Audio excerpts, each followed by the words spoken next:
Hello साथीहरू, आज चाहिँ हाम्रो घरमा धान रोप्ने दिन थियो क्या। अनि सबै धान रोप्न जानुभएको थियो। अनि मलाई चाहिँ भरे बसेर तैँले नास्ता पकाउनु थियो। त्यही भएर मैले चाहिँ आज यो पुरी र आलुको अचार बनाउँछु भनेर सोचेको थिएँ।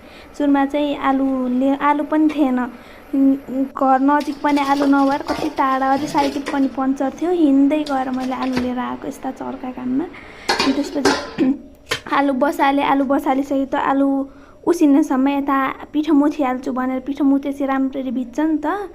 राम्ररी भिजेपछि त्यो बेल्न पनि सजिलो हुन्छ। त्यही भएर यता आलु बसालेर पिठो मुछ्न गएँ। पिठो मुछिसकेपछि यता आलु पनि पाक्यो त आलुलाई राम्रोसँग फोकिसकेपछि प्याज पनि भित्र सकिएर रहेछ कि। प्याज लिन पनि हेर्नु बारीमा गएँ। अनि बारीमा गएको बेला यो कस्तो राम्रो देखेको थियो कि। अनि त्यही भएर यो बारीको नि भ्यू खिचिहालेँ। अनि त्यो प्याज पनि लिएँ। अनि प्याज लिइसकेपछि यो आलु उसिनेर छिलेर गएको थियो नि त। त्यही भएर यो आलु पनि काट्न लाएँ।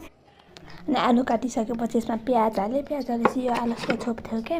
आलुको छोप हालेँ अनि नुन हालेर अनि यता चाहिँ यो झान्नको लागि इन्डक्सनमा फ्राई प्यान राखेँ। फ्राई प्यानमा चाहिँ यो तेल राखेँ। तेल अलि धेरै चाहिँ बनाएको थिएँ किनभने केटाहरूले खाने नि हो नि त।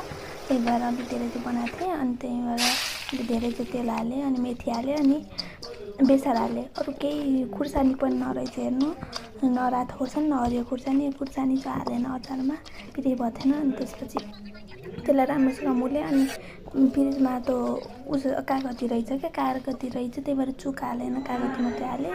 अनि यस्तो भयो थियो अचार, एकदम मिठो भयो थियो। त्यही पिरो मात्रै थिएन। अनि त्यो पिठो मुछेको चाहिँ यो पुरी बनाएको बेलेको चाहिँ देखाउन पाएन। अनि त्यही भएर यहीँ पुरी हालेको खिचेँ।